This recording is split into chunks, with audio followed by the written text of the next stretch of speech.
Hi மக்களே, வணக்கம் வணக்கம். இன்னைக்கு என்ன குழம்பு பண்ண போறோம்? வத்த குழம்பு அண்டு கார குழம்பு, கருவாடு போட்டு நிறைய பேர் கேட்டுக்கிட்டு இருந்தாங்க. இத மாதிரி பண்ணி சேல்ஸும் பண்ண போறோம். இப்போதைக்கு நம்ம குழம்பா வைக்கிறது எப்படி, அடுத்து தொக்கு பண்ணி சேல்ஸ் பண்ண போறோம். என்ன தேவை? நல்லெண்ணெய், செக்கு நல்லெண்ணெய், நெத்திலி கருவாடு, 2 தக்காளி, கொஞ்சம் வெந்தயம், கொஞ்சம் கருவேப்பிலை, சுக்காங்கீரை விதை, சுக்காங்கீரைன்னு சொல்லுவாங்க. இது ஏன் மணத்தக்காளி கீரை விதை எதுக்கு தேவை? வயிற்றுல உள்ள பூச்சி புழுக்கள் எல்லாத்தையும் வெளியே கொண்டு வந்துடும்.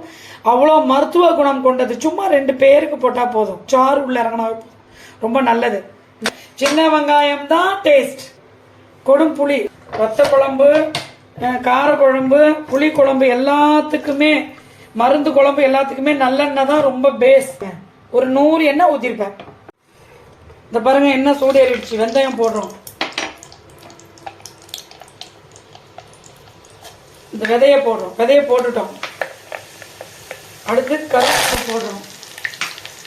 அடுத்து வெங்காயம் போடுறோம். இதெல்லாம் நல்ல ஹீட் எண்ணெய். நீங்க உடனே போடாதீங்க, பொரிய போடணும். இங்க பாருங்க, இந்த மிளகாத்தூள் எடுத்திருக்கேன். நமக்கு எவ்வளவு தேவையோ அவ்வளோ. தக்காளி, அதுல உப்பு போட்டிருக்கு. இதை குக்கர்ல ஒரு சவுண்ட் வைக்க போறோம். அந்த பாருங்க, இது போட்டாச்சு. நம்மளுடைய ஸ்ரீ ஆர்கானிக் மிளகாத்தூள் போட்டாச்சு.